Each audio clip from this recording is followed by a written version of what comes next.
नमस्कार दोस्तों, आरपीएमएस चैनल में आपका बहुत बहुत स्वागत है। मेरा नाम घनश्याम है। तो आज हम बात करने वाले हैं कि किस तरह से आप एक एक्सेल का डेटा है उसमें से लास्ट रो को फाइंड कर सकते हो। उसकी एक सेपरेट एक्टिविटी बनी हुई है, उसके हिसाब से आप ऑटोमेशन कर सकते हो। ये लास्ट रो फाइंड करना क्यों इम्पोर्टेंट है? कभी भी आप कोई भी ऑटोमेशन करते हो तो उसके लिए अ, आपको डेटा पे काम करना है, तो ऑफकोर्स आपको जो लास्ट रो पता करना पड़ेगा। जैसे कि आपको एक फॉर्मूला लगाना है, फॉर्मूला कितनी रेंज में लगाना है, तो उसके लिए फर्स्ट रो आपकी फर्स्ट रो रहेगी और लास्ट रो हमेशा आपकी लास्ट रो रहेगी। तो उस फर्स्ट से और लास्ट रो के बीच में आपको फॉर्मूला सेटअप करना है। तो इस तरह की सिचुएशन में आपको लास्ट रो की जरूरत पड़ेगी। हमने लास्ट वीडियो में देखा था कि किस तरह से हम एक फॉर्मूला लगा सकते हैं पर्टिकुलर सेल में। लेकिन अब आपके पास फॉर्मूला है कि पूरा का पूरा रेंज में सेट करना है उस फॉर्मूले को। तो या तो आपको लूप लगाना पड़ेगा एक एक करके। लेकिन हमारे पास कुछ ऐसी एक्टिविटी है जिसमें बिना लूप के भी वो सेम फॉर्मूला अप्लाई हो जाएगा आपको। You don't need to apply loop for it literally. तो इस तरह की चीजों को करने के लिए आपको क्या करना पड़ेगा, राइट? जैसे कि आप कंपाइल कर रहे हो, पहले सीड डाला, फिर उसके अंदर नया डेटा डाला, फिर जो फॉर्मूले हैं उनको वहां से वहां तक ड्रैग एंड ड्रॉप किया। तो आपको पता करना पड़ेगा ना कि लास्ट रो कौन सा है और लास्ट रो कौन सा है, right? I mean first row कौन सा है उस पर्टिकुलर सेट का और लास्ट रो कौन सा है, ताकि आप अपना डेटा आसानी से यूज कर सकें। तो इस तरह की इसमें दो तरह की सिचुएशंस में हम बात करते हैं आज की, किस तरह से आपका ये काम होना चाहिए, करना चाहिए। चलो, तो पहले हम स्टार्ट कर लेते हैं। थोड़ा सा हमें क्या करना पड़ेगा उसमें, स्मार्टली इसको डिजाइन करना पड़ेगा, राइट? तो चलिए मैं अपनी स्क्रीन शेयर करता हूँ। जब तक मैं अपनी स्क्रीन शेयर कर रहा हूँ, आप जब तक हमारे चैनल को सब्सक्राइब कर दीजिए। ऑलराइट, तो मेरी स्क्रीन अवेलेबल है नाउ। यहाँ पर आप चेक कर सकते हो, हमने लास्ट वीडियो में बताया था वेरिएबल कैसे सेट करते हैं। मतलब हमने देखा था input range, output range, output, of course assign output sheet है। ये आउटपुट शीट है, ये आउटपुट रेंज है। तो शीट, अभी हमें जो भी काम करना है आउटपुट शीट पे काम करना है, इनपुट शीट पे हमें कोई भी काम नहीं करना है। और उसके बाद हमारे पास है ये, यहाँ पर आप चेक कर सकते हो कॉपी पेस्ट कैसे किया था हमने डेटा। यहाँ पर हमने उस डेटा के अंदर एक नया कॉलम बनाया था, उसका हेडर सेट किया था, और उससे नीचे वाले फॉर्मूला, उसके नीचे वाले सेल के अंदर हमने फॉर्मूला लगाया था। तो ये हमने अपनी लास्ट वीडियोस में कर चुके हैं। तीन वीडियो हम ऑलरेडी रिकॉर्ड कर चुके हैं इसी सीजन, इसी पर्टिकुलर पार्ट की। तो आप हमारे वहां जाकर, चैनल पर जाकर वो सारी वीडियो देखिएगा। तभी आपको ये आगे की एक्टिविटी थोड़ी समझ में आएगी। वैसे तो आप समझ सकते हो, रिलेट कर सकते हो अगर आप एक्सेल पे पहले से काम करते हो और एक्सेल की आपकी रिक्वायरमेंट है। और ये आपका कम्युनिटी वर्जन है, तो उस पर मैं ट्राई कर रहा हूँ, आप ट्राई कर सकते हो। This is very very nice. तो यहाँ चलिए पहले हम देखते हैं कि हमारे पास डेटा है क्या। ये देखिए, ये हमारे पास डेटा है। कल हमने, हमारे पास इतना डेटा अवेलेबल है, राइट? यहाँ पर ये डेटा है। अब इसमें क्या करना है हमको, यहाँ चेक करिए, देखिए यहाँ पर हमारे पास क्या अवेलेबल है। ये पूरा का पूरा डेटा है, राइट? इसकी हमारी फर्स्ट रो कौन सी होगी? फर्स्ट रो ऑब्वियसली वन होगी, राइट? लेकिन ऐसा नहीं है, क्योंकि हमारी जो आइडली फर्स्ट रो होनी चाहिए वो टू होगी, राइट? क्योंकि फर्स्ट तो हेडर होता है, करेक्ट? ऐसे ही हमारा लास्ट रो के अंदर होगा। लास्ट रो के दो तरीके निकालने हैं। एक तो मान के चलो कुछ डेटा यहाँ भी है और कुछ डेटा यहाँ पे, ये ब्लैंक सेल है। इस केस में क्या होगा कि अगर हम कॉलम ए की बात करता हूँ तो लास्ट रो आइडली होनी चाहिए 12। लेकिन इसको भी, अगर हम किसी डेटा पे काम कर रहे हैं, नहीं हमें यहाँ नहीं चाहिए, ये तो मान के चलो हमने कुछ डेटा ऐड करने के लिए कुछ कमेंट डाल रखे हैं, तो हमें लास्ट रो ये चाहिए। उसको कैसे निकालेंगे? तो इस तरह की चीजों को निकालने के लिए आपका बहुत ही सिंपल तरीका है। आप आसानी से निकाल सकते हो। उसके अंदर कुछ ऑप्शंस अवेलेबल हैं यूआई पाथ के, वही आपको यूज करने हैं। तो मैं आपको बताता हूँ। पहले हम ये वाला ट्राई करते हैं नॉर्मल सिनेरियो में। ये वाला आपका होमवर्क है, you should do by yourself कि कैसे करेंगे। मैं आपको बता दूंगा कि कौन सा ऑप्शन आपको सेलेक्ट करना है इस वीडियो में। तो चलिए हम यहाँ पे स्टार्ट करते हैं। तो हम, एक्टिविटी का नाम है हमारी फर्स्ट एंड लास्ट रो। आप यहाँ पर जाइएगा, यहाँ पे सर्च कर दीजिएगा लास्ट रो। अगर आपको नहीं मिलता है तो जैसे ही आप फर्स्ट, सॉरी, लास्ट सर्च करोगे तो यहाँ पर ये एक्सेल के अंदर ये आपको मिल जाएगा, find first and last row. इसी को आपको यूज करके ये बनाना है। तो यहाँ आपका देखो, अभी तक हमने सारा डेटा किया है। हम ले लेते हैं फर्स्ट रो। अब आपका जब इसके अंदर कुछ पैरामीटर्स हैं, ऑब्वियसली ये पूछेगा आपको कौन सी एक्सेल की, किस सीट के, किस रेंज के, किस कॉलम का लास्ट रो चाहिए आपको। क्योंकि देयर आर मल्टीपल वे आपकी रिक्वायरमेंट के हिसाब से। अगर कंपाइलेशन कर रहे हो तो आपको दो बार लास्ट रो निकालनी पड़ेगी। एग्जाम्पल, एक तो आपका जो डेटा कॉपी पेस्ट करने के बाद जो डेटा कॉपी पेस्ट करने से पहले क्या लास्ट रो थी और डेटा कॉपी पेस्ट करने के बाद क्या लास्ट रो थी, ताकि आप फॉर्मूले को ड्रैग एंड ड्रॉप कर सको। राइट, ये हमारा नॉर्मली कंपाइलेशन का काम होता है। तो यहाँ पर अभी आप चेक कर सकते हो हमारे पास है यह एक्सेल रेंज एक्सप्रेशन। तो यहाँ पे आप ट्राई करिएगा एक्सेल। हमारी कौन सी एक्सेल है? Output excel. Output excel sheet. तो हम डालते हैं एक्सेल आउटपुट सीट। जो भी है हमारी, ये पूरा का पूरा रेंज पे जाके काम करेगा। कॉलम नेम कौन सा है? जो भी कॉलम नेम है आप अपनी एक्सेल में जाइएगा, यहाँ पर कौन से कॉलम की लास्ट रो निकालनी है, जो भी कॉलम आपको लगे कि उसकी लास्ट रो हमेशा रहेगी रहेगी, वही कॉलम आप फाइंड करिएगा। तो जैसे कि एग्जांपल यहाँ पर आपका फर्स्ट नेम है मेरे केस में, कि फर्स्ट नेम आपका मैंडेटरी फील्ड है, आईडी हो गई, ये कुछ मैंडेटरी फील्ड होते हैं जिसके बेस पे आप एक आइडिया लगा सकते हो कि अच्छा ये वाला कॉलम आपको चूज करना है to get the last row. इसके बाद आपका आता है save first row as number, यानी कि एज नंबर वो आपका सेव होगा किसी एक वेरिएबल में, क्योंकि आपको तो वेरिएबल चाहिए, तो यहाँ पर आपको वो वेरिएबल का नाम डालना पड़ेगा। अब वो नाम कैसे डालोगे आप? तो यहाँ पर आप करोगे कंट्रोल के, और यहाँ पे लिखोगे कि एक इंटीजर है तो उसका नाम डिफाइन करने के लिए इंटीजर, और यहाँ पे लिख दोगे फर्स्ट रो। ठीक है। और मेरा और ज्यादा करना है तो आप लिख सकते होगे एक्सेल इनपुट आउटपुट हो, sorry, output sheet first row. ठीक है, या correct s S T output कर दे हुए यहाँ पर ये शीट हटा दो। ठीक है, अभी मैं कर रहा हूँ यहाँ पर इंटीजर एस एस टी, यानी कि मेरी जो शीट थी उसका आउटपुट का फर्स्ट रो, जो मेरी आउटपुट शीट थी उसका मेरे को फर्स्ट रो इसमें सेव करना है। ये इसका मतलब बेसिकली ऐसा जरूरी नहीं है कि आप इसको इसी नाम से रखें, जो भी आपको पसंद नाम आए वो लिखिएगा। ये मैं बेस्ट प्रैक्टिसेस से फॉलो करता हूँ, ताकि मैं जब भी आगा, क्योंकि कभी कभी क्या हो जाता है आपके बहुत सारे वेरिएबल हो जाते हैं और सेम नेम होता है तो थोड़ा सा गड़बड़ हो जाता है। तो इसलिए आप थोड़ा सा उसको डिस्क्राइब कर देते हो अच्छी तरह से, जिससे कि हमेशा आगे अगर कभी आपके कोड में कोई प्रॉब्लम है, कोई चेंजेस करने हैं, तो इजी से इजीली आप कर सकते हो। अभी आता है आपका last populated row, configure as last row. Configuration के लिए लास्ट रो में हमेशा देखो फर्स्ट रो तो फर्स्ट रो ही होती है, उसमें कोई कॉन्फ़िगरेशन की जरूरत नहीं होती है। लेकिन लास्ट रो में मैंने आपको बताया थे दो सिनेरियो। पहला सिनेरियो है कि आपका ये वाला सिनेरियो चाहिए या ये वाला सिनेरियो चाहिए, यानी कि आपका एक ये वाला है और एक ये वाला है। तो इसमें हमें कौन सा सिनेरियो लेना है? तो लास्ट पॉपुलेटेड रो, लास्ट पॉपुलेट, अगर यहाँ पे कोई डेटा होगा तो क्या होगा, ये वाला डेटा मेरा ये इसको कंसीडर करेगा, इनको भी के साथ भी। राइट, यानी कि मेरी जो लास्ट रो निकल के आएगी वो आएगी आपकी 10। और अगर मैं लेता हूँ फर्स्ट एम्प्टी रो, राइट, फर्स्ट एम्प्टी रो में ये वाली रो आ जाएगी। तो अभी के केस में हमें कौन सा है? ये तो डेटा मिलेगा ही नहीं।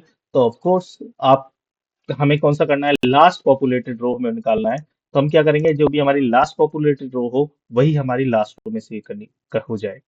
तो यहाँ पर भी मैं एक कंट्रोल के करता हूँ, similar like I N T S H T output, और may be I can say last रो।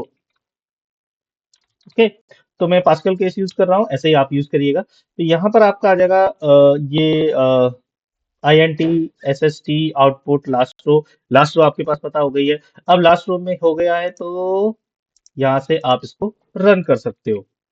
तो ऑटो फिट रेंज हम बात करते हैं। Let me just delete this entire data, ताकि आपको पता लगे कि ये पूरा डेटा काम करता है। ओहो, कंट्रोल ए कैसे कैसे करते हैं, control minus. Control minus basically excel का एक शॉर्टकट होता है to delete all the rows, और मे बी जो भी सिलेक्टेड रोज हो तो वो आपकी डिलीट हो जाएंगी। यहाँ से मैं इसको हटा देता हूँ, और अब मैं इसको रन करने वाला हूँ अपने इस बॉट को। बॉट मेरा स्टार्ट हो गया है, मैं यहाँ पर अपना कर्सर कर देता हूँ। देखो बैकएंड में आपका बॉट रन हो ही रहा है। सो लेट्स सी कि ये कैसे काम करेगा। अभी के केस में आप चेक कर सकते हो कि हमारे पास जो डेटा अवेलेबल है शीट 2 में वो ब्लैंक है। यहाँ मैं दिखा देता हूँ, अभी ब्लैंक है। Let's run the bot, bot को पूरा होने दो। जनरली इतना टाइम लेता नहीं है, हो सकता है मेरा सिस्टम थोड़ा स्लो है, पर ये, लेकिन ये एक इम्पोर्टेंट थिंग है, यानी कि हमेशा जब भी आप कोई भी एक्सेल पे काम करो, पहला स्टेप आपका यही है कि लास्ट रो निकाल के पहले रख लो, और फिर उसके बाद लास्ट रो, और डिपेंडिंग ऑन आपकी रिक्वायरमेंट और जैसे भी आपका सॉल्यूशन डिजाइन कर रहे हो उसके हिसाब से आपको पता होना चाहिए। देखो यहाँ पर ये काम शुरू हो गया है, ये देख सकते हो इसने अपना काम कर लिया है, और यहाँ पर ये फॉर्मूला लगाया, अब ये इसे ऑटो फिट करेगा। राइट, तो ये काम ऑलरेडी हो चुका है, यहाँ पर आप चेक कर सकते हो। तो ये आपका ये परफेक्टली काम कर गया। राइट। लेकिन ओह राइट, तो यहाँ पे आप चेक कर सकते हो, मुझे लगा मैंने ये लगाया नहीं। तो यहाँ पे आप चेक कर सकते हो input first row, input output के सीट में जो फर्स्ट रो है वो 2 है, और आउटपुट की सीट में जो लास्ट रो है वो 4 है। अब इसको आगे यूज करके आप अपना जो भी काम है उसे ऑटोमेट कर सकते हो। एग्जाम्पल के लिए अगर मुझे फॉर्मूला लगाना है रो नंबर 2 से रो नंबर 4 तक, तो मैं आप आसानी से कोई भी फॉर्मूला लगा सकता हूँ। आपको मैं एक हिंट दे देता हूँ यहाँ पर, जो हमारी नेक्स्ट वीडियो में मैं बताने वाला था, लेकिन लगता है मुझे इसी वीडियो में बताना पड़ेगा। तो इसका यूज कैसे करेंगे, तो एक सिंपल है आपका, जैसे कि फिल रेंज है। फिल रेंज एक ऐसी एक्टिविटी होती है जिसमें क्या होगा कि आपका जो डेटा है उसके अंदर कोई आपको फॉर्मूला लगाना है, तो पूरा का पूरा हो जाएगा। अभी हमारा जो फॉर्मूला लगा है इस सीट में सिर्फ और सिर्फ इस सेल में लगा है, लेकिन अगर हमें ये यहाँ तक लगाना है सेम फॉर्मूला, तो वो कैसे करना होगा। तो अब ऑफ कोर्स आपको ये पूरी रेंज देनी पड़ेगी यहाँ से लेके यहाँ तक की। तो ये हो गई आपकी H2 से लेकर H4 तक। तो हमारे पास 2 और 4 ऑलरेडी निकल के आ गए हैं। तो अब हमें यहाँ पर क्या करना पड़ेगा, थोड़ा सा प्ले अराउंड करना पड़ेगा। तो मैं कहता हूँ वेयर टू राइट, कहाँ लिखना है, हमें लिखना है H2 से लेके H4 में। तो अभी देखो यहाँ पर कमाल देखो हम कैसे करेंगे। तो यहाँ पे हम लिखेंगे excel output sheet dot range. Right, उसकी जो रेंज है, ठीक है। अब यहाँ पर देखो स्ट्रिंग है, तो यहाँ पर है हमारा H, ठीक है। फिर यहाँ पर हमने एक और स्ट्रिंग ले लेते हैं, इसको हम कॉन्केटनेट करते हैं, और उसको हमें अब H के बाद क्या होगा, 2 लिखना है। बेसिकली हमें ये लिखना था H2। तो 2 ना लिखे मैं क्या लिखता हूँ, यहाँ पर मैं लिख देता हूँ अपना इनपुट INT, जो हमारा इनपुट फर्स्ट रो है वो जो निकल के आई है वो हो गई। यानी कि 2 को उसने रिप्लेस कर दिया एक वेरिएबल से, जो कि हमेशा आपका सेम ही रहेगा। अगर आप चाहो तो 2 को फिक्स भी कर सकते हो, depending on your requirement, again depending on your requirement. और ये H को भी अगर आप चाहो तो बाई फॉर्मूला फाइंड कर सकते हो, लेकिन फिलहाल हम लोग करते हैं विद दिस वे। एंड उसके बाद देखो रेंज को कभी भी कैसे लिखोगे, मैं नीचे थोड़ा सा लिख के दे देता हूँ। रेंज हमेशा लिखोगे आप इस तरह से लिखते हो, राइट, H2 टू H4। इस तरह से अगर आपको रेंज लिखना है तो इस रेंज को हमें बनाना पड़ेगा। तो हमारी H और 2, ये वाला वेरिएबल हमारा 2 को रिप्लेस कर देगा। अब यहाँ पर हमें फिर एक और प्लस या N% में, I prefer to get plus, तो ज्यादा सही अच्छा लगता है। तो यहाँ पर भी प्लस लिखिएगा। फिर आपको दोबारा से H करना है, H आ गया, ठीक है। H से पहले आप देखोगे कॉलन लिखा हुआ है, यहाँ पे देखो कॉलन है, तो ये कॉलन भी लिख दो यहाँ पर, ठीक है। तो ये भी लिख दो यहाँ पर, ये लिखना पड़ेगा, अदरवाइज आपका रेंज सही से काम नहीं करेगा। बाकी फिर दोबारा से सेम ही चीज करनी है आपको, यहाँ पे प्लस करना है, प्लस का साइन लगाना है। अब आपको आउटपुट फर्स्ट रो की जगह कौन सी रो लेनी है, लास्ट रो। तो यहाँ पर सिंपल लिखिए INT, तो आपका इंटेलिसेंस में आपको पता लग जाएगा लास्ट रो। ये हो गई आपकी पूरी रेंज बन गई। अगर आप ध्यान से देखोगे तो H की जगह H आ गया, 2 की जगह वेरिएबल आ गया, फिर H आ गया, फिर 4 की जगह वेरिएबल हो गया। यानी कल अगर हमारी रेंज थोड़ी बड़ी हो जाती है तो वो पूरे में लगाएगा, राइट। तो इसको हम क्या करते हैं, हटा देते हैं। ये देखिए, अब यहाँ पर आप देखिएगा कोई एरर आ रहा है, it is showing some kind of error. Let's see that how where we are wrong. अच्छा, अब इसमें है ना, इसको सेलेक्ट करके इस पे फिक्स पे क्लिक करोगे तो ये ऑटोमेटिकली आपको थोड़ा सा इसको सही करके दे देगा। यानी कि अब देखो यहाँ पर बिल्कुल सही से आ गया है, ये फिक्स पे क्लिक करते ही। कुछ नहीं किया इसने, बस स्पेस ऐड कर दिया थोड़े से, राइट। अगर मैं कंट्रोल जेड करूँ तो यहाँ पे देखो पहले स्पेस नहीं थे, तो यहाँ इसने क्या किया है, ये ऐसे करके इस तरह से यहाँ पर ये सारे इसमें स्पेसेस दे दिए हैं, ठीक है। ये देखिए, okay, excel output c dot range require activity argument right to write was, what to write was no। तो यहाँ पे देखोगे what to write was, sorry, is where to write, okay. Where to write is मतलब correct है, चलो fix पे करते हैं। What is the changes it is looking for, okay.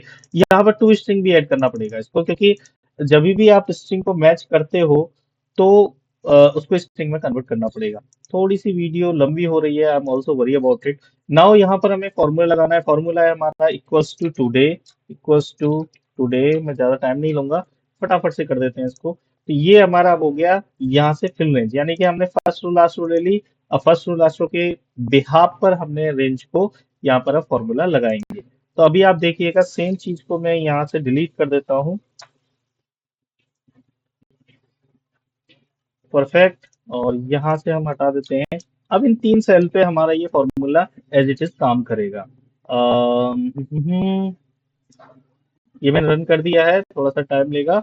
और यहाँ पर आप देख सकते हो, जब हमारी शीट आ जाएगी तो यहाँ पर ये अपना काम करना शुरू करेगा कि किस तरह से आपका डेटा कॉपी पेस्ट हो रहा है। ये देखिए शुरू हो चुका है। ये देखिए यहाँ पर इसने काम किया है। अब ये नया कॉलम ऐड करेगा। परफेक्टली एक कॉलम ऐड कर दिया है। उसके बाद इसने देखो फिल रेंज भी कर दिया है।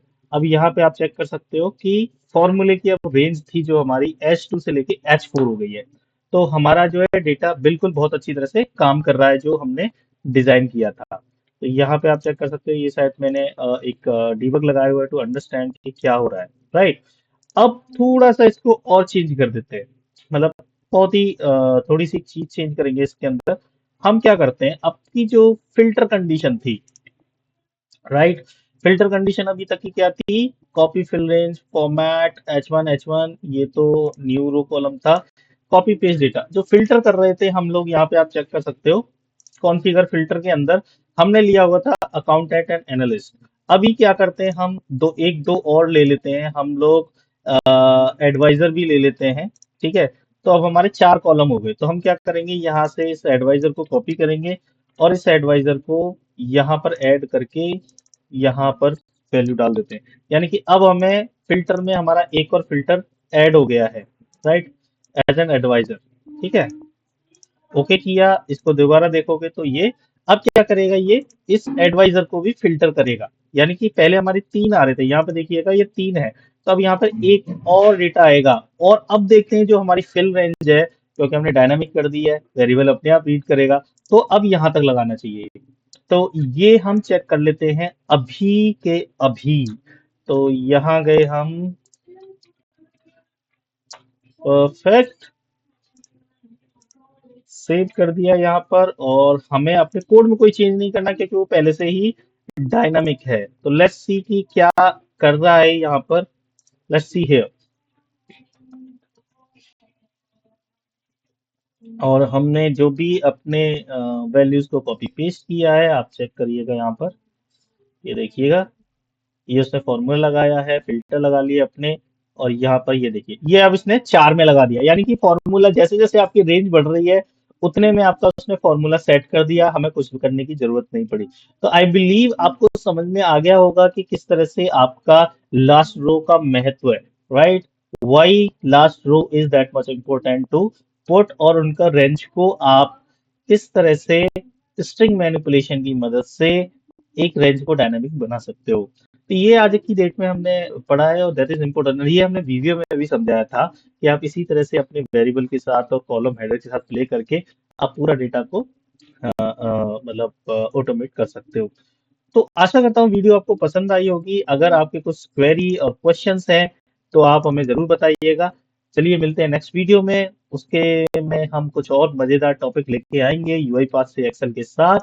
तब तक के लिए हमारे चैनल को सब्सक्राइब करिए, पुरानी वीडियो देखिए। कोई क्वेश्चन है, क्वेरी है तो कमेंट जरूर बताइएगा। नहीं है तो हमें कम कर ऐसा करके बताइए कि आपको ये आगे के चैनल्स आगे और कंटिन्यू रखना चाहते हैं हमारे साथ इस पर्टिकुलर चैनल में। ठीक है। तो मिलते हैं नेक्स्ट वीडियो में। तब तक के लिए आपका बहुत बहुत धन्यवाद। आपका दिन बहुत बहुत शुभ रहे। Thank you.